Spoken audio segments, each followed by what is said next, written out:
Hey guys and girls, how's it going? And welcome back to Tekkit Done in 60 days with myself, Lewis. Hope you're brilliant. Having yourself a great day as always.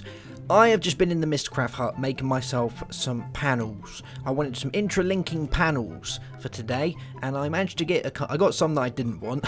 I managed to get two intralinking ones, which are great. I got one that has generate platforms on it and one that has disarm, which kind of are a little bit useless, but there you go. Let's go throw these in here. I'm sure Nemsun will find a use for them eventually and all this stuff. If you don't know how to go and do that, basically in your ink mixer, what you do is you add stuff to it. So you'd pop them in there in that big pile of inky mess, and you get a small chance of getting the attribute or the modification that you're looking for, and the more items you put in there, higher the chance you get. So certain items give you certain things. So for instance, intralinking, I think some of the best stuff you can throw in there is ender pearls and stuff like enchanted potions you can throw in there, and the more you throw in, the higher chance you have of getting it. But that's not always the case. There is not 100% chance, unfortunately, but that's how you do that as you get that. There's many other ones you can get, like disarm and things, and you can get one that's just disarm if you wanted it, but I just want the intralinking, thank you very much. So Nemsun's made this little area in here. You can see we've got loads of liquid ender, we've got tanks and ender pearls and redstone and many gubbins and guys. I haven't actually looked around here in ages. Oh, we have many strong boxes. Brilliant. A strong box of strong boxes. Wow, Nemsun's been very busy. And we have an AE network now as well that he's made, looking pretty cool, I must admit. We've got some funky bits and bobs in there. Electrum, we've got all these weird ores. We've got some yellowite, some uranium. Lovely jubbly. So today we're going to be playing around with all of this stuff, and I'm kind of excited to be doing it. I need to set up a portal, and the problem is when you do this sort of stuff, there's never really anywhere to put all of it. I think instead of just building a giant portal in Nemsun's little base area here, I might actually I might just put a book stand down, because I think he might be a little bit aggravated if I go and do that. If I just go put a giant portal in his room, he's probably going to be slightly miffed. So let me go grab some leather, and we're going to generate these places. So first things first, levers, there we go, 1 book, 2 book, called beans. And the first one I want to be linked to this area over here, which is going to be an awesome job. So we want the first one to be linked to here, and probably to drop me right here. So intralinking means that you can link to places within the same dimension. Yes, so I could use this book now and I'll teleport back to here. Generally with Mistcraft you can only use these books, these linking books, to link between different dimensions, not the same dimension, but that's a little bit different. So I've got my crystal, I've got my linking book. I'm gonna want some wood for a crafting table, because we're gonna make a couple of things downstairs. So let's go see if we can get some wood from somewhere. Is Nemsun out of wood? How can he be out of wood? He's got all of this amazing stuff, yet he has 0 wood. I'm sure there's going to be some wood in here. There must be some wood in here. Wood? There we go. Good stuff. Alright. If any of you want to find out how to make any of these AE goodies, then I would suggest you go and check out Nemsun's channel, because he's the one who's been doing all the AE goodness. And he's pretty good at it, I must admit. Yeah, pretty good. I just made a chest. I made a chest, guys. I didn't want a chest, did I? I want a thing. It's going to be a bad day already. There we go. Alright. There's nothing wrong with having a spare chest. Everyone should have a spare chest. So let's make our way over here, and I'm going to take you downstairs into the hangar that Nemsun's been working on. He left the turtles at work, and he's been playing with his marble, because he's a man of many marvellous tricks, and he much loves his marble. So he's left the turtles running, they've dug out a huge area, and he's been working really hard today getting this place looking that little bit special. So let me take you down here, and I'm going to show you what he's done. So this is going to be our hangar. This side will be the launch area. In front of us, I have no idea, but I'm going to put a portal there. Whether he likes it or not, there is going to be a portal there. And this is my area for powering everything. So we've played with the cheaty power. I think it's time that we start playing with some bigger power. So I have a feeling today we're going to play with some big reactors, as I do like big reactors. It seems pretty fun. And you like my Greg's lighting? They're pretty cool, right? I read the wiki on these guys, and they're meant to do a huge area, but I'm still having to place torches down on the sides. Like, I was hoping they'd be able to do a big area. They're meant to do the same type of thing as the Wraith lamps, but they just don't seem that good. But they kind of look cool, dangling from the ceiling, you know, it looks nice. So let's go and build this guy. So I'm going to want to get my crafting table, and we'll make ourselves one of these things. I can't remember how big it needs to be. Is it the full lot? Is it? No. Is it this? No. Crystals. Let's have a look at uses. Aha, there we go. Book receptacle. So we've got one of these guys. Let's go and make ourselves a little portal area. And I think I'm going to do it right here. Yeah, we'll do it right here for the time being. So let's just pop it in here.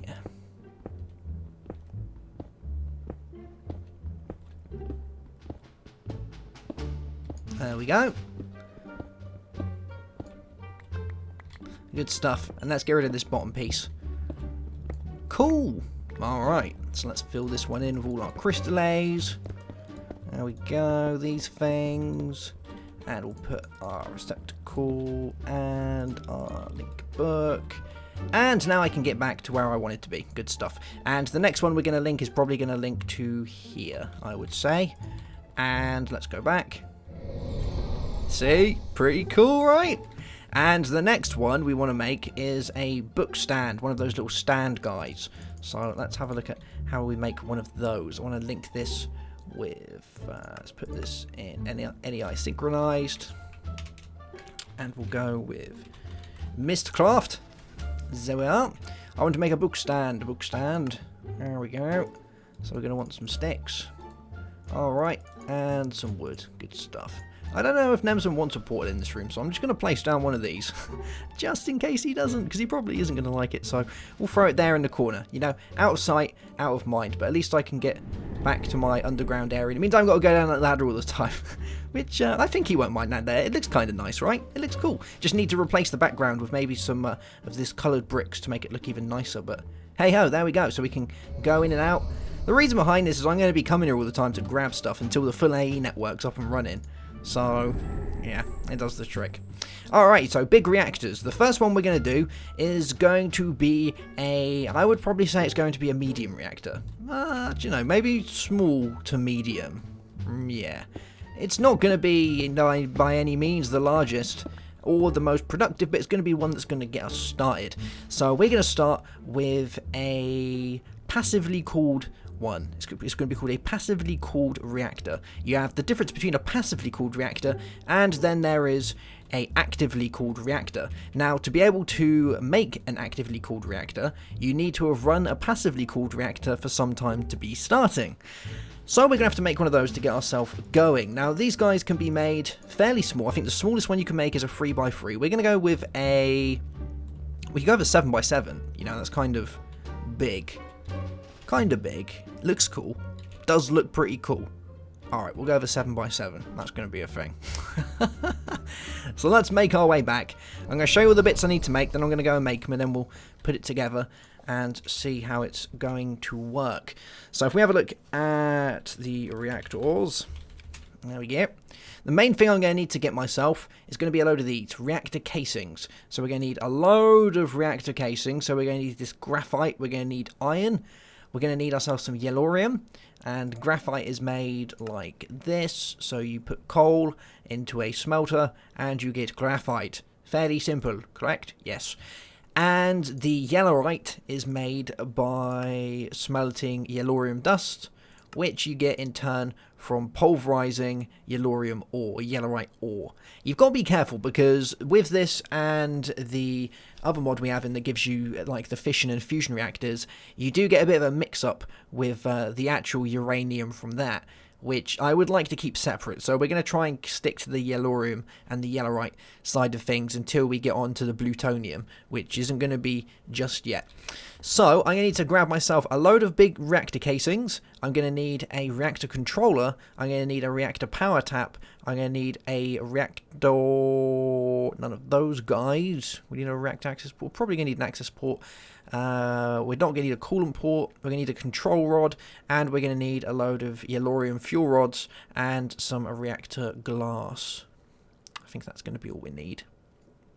Yeah, that's going to be everything. So I'm going to go and craft all this, guys, and we will be back shortly to put this guy together and see some pretty funky happenings.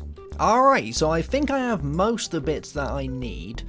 I've made some reactor control, some of these things, controllers, 18 Yellorium fuel rods, and 56 reactor casings. I think I have a fairly decent amount, 52 reactor glass. I haven't really added it up, to be honest. I just took a random guess, and I'm guessing it's around the 50 mark.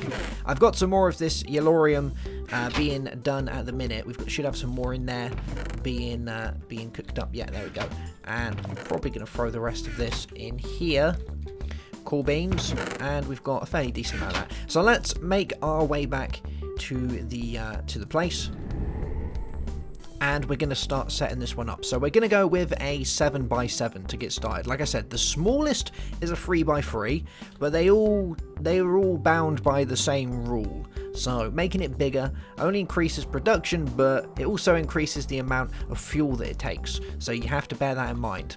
So let's pop that there. So we'll go 1, 2, 3, 4, 5, 6, 7. 1, 2, 3, 4, 5, 6, 7. And the same in this direction. Cool. And I might even get rid of these. There we go. Alright. So as far as reactors are concerned, this is a fairly... it's a kind of smallish one, really. It might not look small, but it is kind of small. So let's throw down on the floor. We'll do the rest of our reactor casings. And I'm definitely going to need more of these. There we go. Alright, so loads of those. Cool. And 1, 2, 3, 4, 5, 6, 7. Out. And 1, 2. Alright, we're going to need to go get ourselves a load more of these guys. So let's go and craft. Actually, I might be able to get a load on me right now. Let's do this. There we go. 16. Should allow us to carry on a little bit. So what's that? That's 2, 3, 4, 5, 6, and 7. Can I bring this one along? No, I can do this. There we go. Cool beans. And the same going along this side. So you need to make yourself basically a big old square. The general size, I would say, for someone that wants to make their first big reactor, I would probably go with a 5x5. It's fairly easy to control, and it's easier to gauge what's working and what's not working. But this is still gonna, it's gonna be pretty good. It's gonna be pretty good. So let's make our way back. I need some more graphite. We should have a bit cooking up. There we go, good stuff. We've got loads more Yellorium. Let's make ourselves a load more of these. There we go, 56. I should do the trick. And we're probably going to need more reactor glass in a minute as well, so I might grab some more of that. But let's get the outside done first. And then we'll add in place the parts that need to be there, and the rest can all just be filled in with the glass. There we go. So we are making a multi-block structure, and eventually it's all going to connect up, and you'll know that it's obviously working because you'll find that all the textures will link together, which is cool. There we go. So there's that one, and the same along the top. Oh, there we go. Good stuff. And poof. Cool. Right. It's looking a little bit better. So the first thing we're going to want to put down is probably going to be on this side, I would say, or we could have the input on this side. So this side we're going to have one of our reactor access ports, so we'll put that one there, and on this side we're going to have the stuff coming out, so I'm probably going to pop that guy there like that. As far as the power goes, we'll have that on the front so I can gauge that, and we'll have our reactor controller probably there. That looks alright. And then we're going to want all of our casings and things going down. How many casings have I got? 18 Yellorium casings. Alright, let's make our way up to the top of this guy. And we'll start putting all these bits and bobs in place. So we'll start with the top first, because this is probably one of the most important bits. So we have our reactor glass, so let's lay all this stuff down. There we go. And same along here. Cool beans. We're going to take some of them out in a minute, but I want to see the size of this before I do anything silly with it. Before I go and break things that I'm generally pretty good at doing. So I think the first rod is probably going to go around here. Well, this is the central point, so let's throw one here. There we go. Alrighty. So our first one's going to go there. And we'll have another one here. Or should we put one here? 1, 2, 3, 4, 5. I could do 5. But that's a little bit... that's a little bit much. Maybe we'll go with 1, 2, 3. Alright, so I've decided to go with 5. We're going to go with 5 reactor rod casings. Which is a little bit overkill for this side, but it's going to be fine. You know, we might as well make as much as we can get from it, right? So, let's take our ladder. I thought it'd be a good idea to get a ladder. You know, it kind of makes sense. So we're going to make our way up here. And there's a couple of rule of thumbs when you do this that you have to get correct. So, let's put this guy in here. Whenever you put a reactor of one of the cell casings inside, it has to touch the bottom and make its way up to the top. That's one of the rules. The second rule is it has to have one of these guys, the reactor control rods, sat at the top. If it doesn't have those, yeah, you're not going to get very far. So let's get all of these, and we're going to start putting this guy together. So the first one is going to go like this. There we go. We've got one more. And let's throw down our reactor control. So that guy's going to sit there like that. We're going to do the same for this one.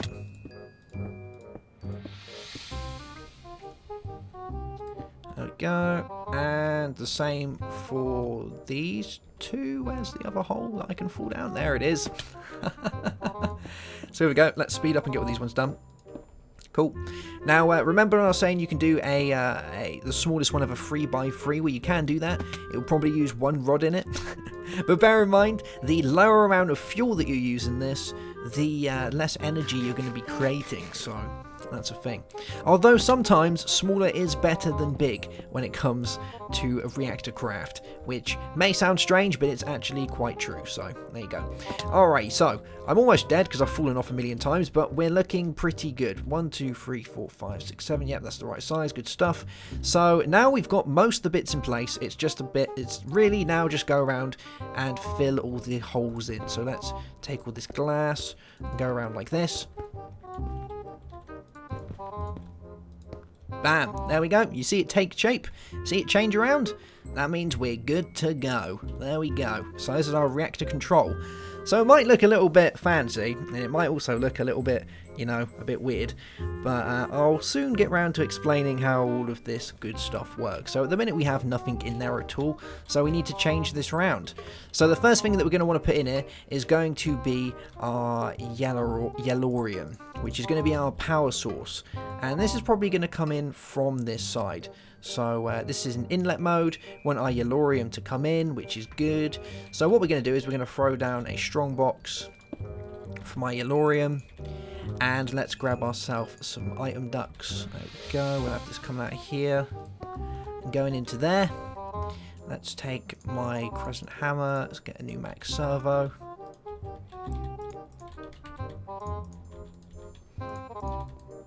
There we go. And poof. And let's make sure that's in whitelist. Cool. Alright, so items should hopefully start getting pulled out of here. And they should be going into our reactor. Hopefully. Let's have a little gander. There we go. You can see the core fuel status is 79% full. So this guy is going to eat power. That's one thing. Or it's going to eat the yellorium ingots that you make. It's going to gobble it. So be ready for that.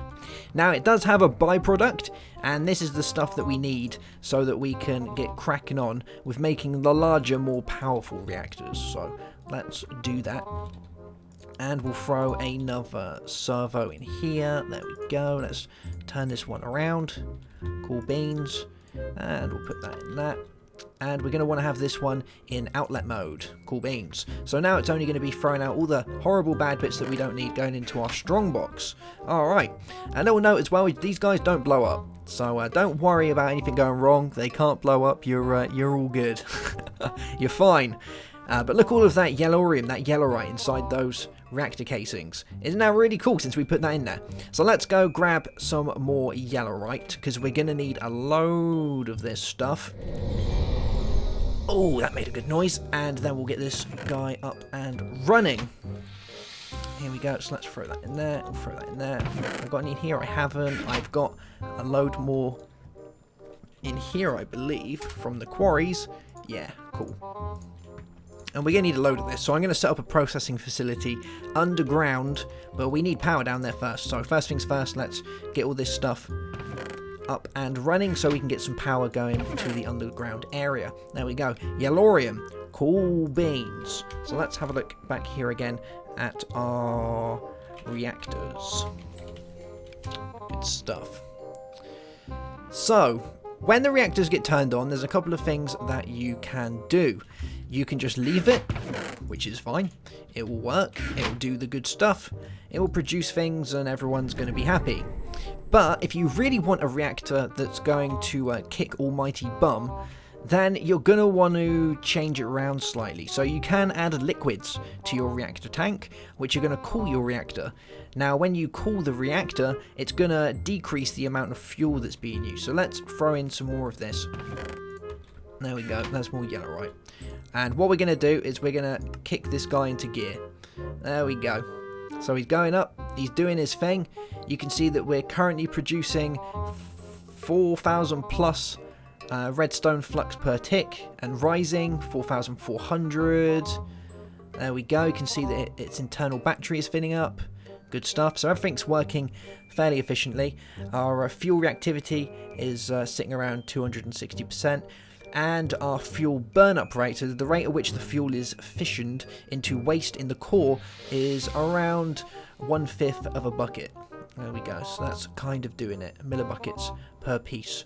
And the casing heat is 560 degrees, core heat is 2,315. So if we was to turn down the core heat, the chances are we would get less waste and we would use up less fuel for probably a energy increase, or you could see an energy decrease in which you're doing it wrong. But we're currently making 4,500 redstone flux per tick. That's a little bit of power. Probably more than 10, I would say. A little bit more than a steam dynamo. So you can see what I mean when I say that it's going to make a lot of power. And we still haven't got our byproduct yet. So ejects waste contained in the reactors, placing ingots into the reactor's access ports. Well, we haven't got any of the bad stuff yet, so we'll wait for that to go and do its thing. But one thing that we can see in here is if you have a look in here, you can see the core of the fuel status. There we go. So it's currently 100% full, 0.5% depleted, with a waste of 512 MB. Now, one thing that you will see in here eventually, if you leave it running for some time, is you will see a change in colour, I believe. And that is generally the rubbish that you're getting in there. And that rubbish is going to be, and I don't think it's the plutonium, I believe it's the cyanite. And the cyanite is made via the, if we go through here, we can have a look at the cyanite. And if we go along, cyanite pulverized gives us the cyanite dust. And then the, what is it? We need to make another machine, don't we, that does all of this stuff. Let's have a look, see which one it is. It's not the reactors. It's not the cyanite. Ah, there you go. A cyanite reprocessor. So we reprocess the cyanite. So basically we smelt it up all over again. And that gives us the plutonium. And the plutonium is used later on for some other good stuff. But there we go, guys. That's pretty insane. I must admit, we've got a fairly decent amount of rubbish in there, and we've used a load of our yellorite. But this should work for some time. So hopefully we're going to have a nice amount of power from this. See, 4.5. But now that we've ran out, so you can see that we're currently 100% full on our energy buffer. There's no point in having it. So let's turn it off. We'll let all the core heat drop down, and that's going to be that. Yes, yes, yes.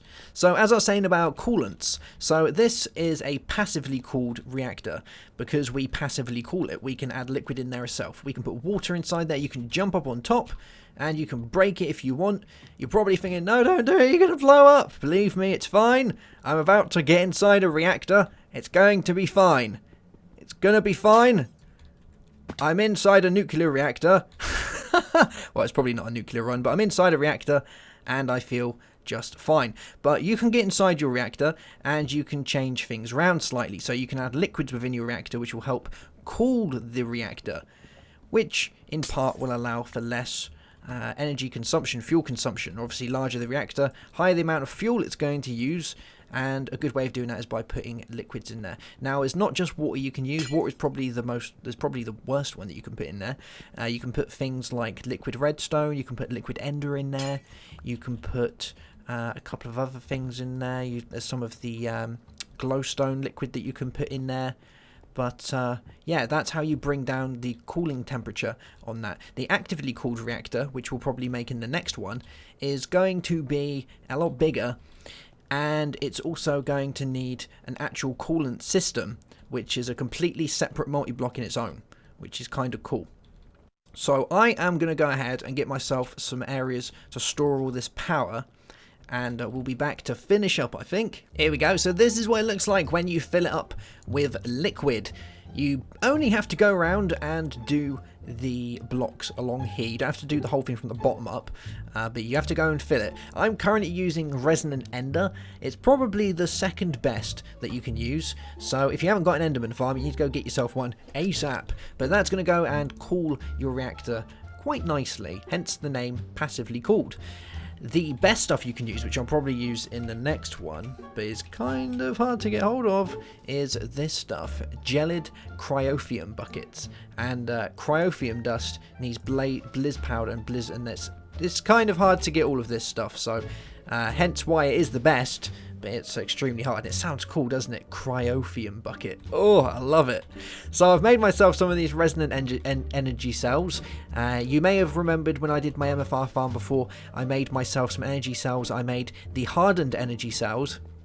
These are the highest tier of energy cells, the resonant energy cells, that hold a far more amount, a much larger amount of power, which is very, very good. And to make these, you need things called enderium ingots, which is crafted with pyrotheum dust and enderium blend. Enderium blend is a bucket of ender, some pulverized shiny metal, and some tin. And the other bits are, let's have a look in here. The other bits that we need for the pyrotheum is pulverized coal. You need sulfur, blaze, and redstone. And sulfur is a byproduct of smelting certain things. Let's have a look. The best thing you can smelt is probably blaze rods. That gives you a 50% chance of getting sulfur. There's also a 10% chance of coal, which isn't too bad, and you generally need the pulverized coal anyway to make the pyrotheum, so that's kind of, I'd just do the coal, because you need the coal anyway. So here we go. Let's go and pop these guys down along here. There we go, because I'm going to leave this on overnight, and I'll come back on tomorrow to see how much of the byproduct we have. I currently have one bit of cyanite. I'd like a little bit more than that, so I'm going to leave it running, I think. And let's put some cables going to this guy. I think I've got some redstone ones. Why only red? I have. There we go. Cool beans. So I'll have this coming out here and going into those guys like that. Lovely jubbly. And we're basically set. There may be... There you go. You can see the power coming out that's currently in there at the minute. It's a fairly decent amount. These guys can store a lot of power, though, which is kind of nice, but there's a buttload in there at the minute. And let me show you the difference between this reactor before and now with the resonant ender. Before he was making, what, around 3,000 to 4,000 RF per tick? By adding the resonant ender, let's boot it up. There we go, and give it a second. We need to let it equal itself out.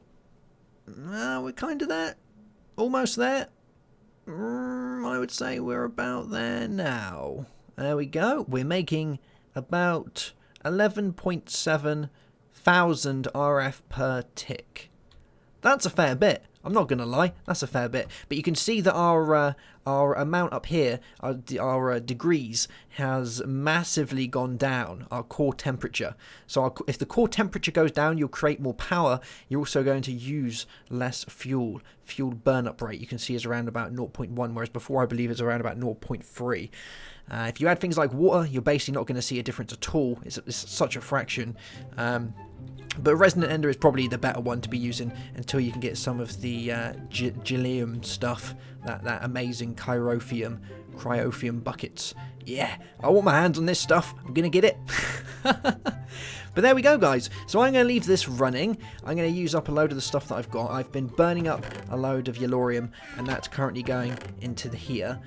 We'll use probably a fairly decent amount of that up, and in the next episode we'll go ahead and we'll make a actively cooled reactor, and we'll make the coolant device, which looks amazing, and it will put out a lot more power than we're getting from this. And you think this is already getting a lot, this is already running at 11.7 thousand. We're going to get more than that from this one. I don't know when or where we're going to need that power, but if we're going to the moon or Mars, whichever one Nemsun decides, it's going to require over 9,000, and currently we're producing 11.7, so yep, we're currently the cool kiddies. Alright guys, I shall see you soon for another episode. Have yourself a great day, have a good one as always, and goodbye.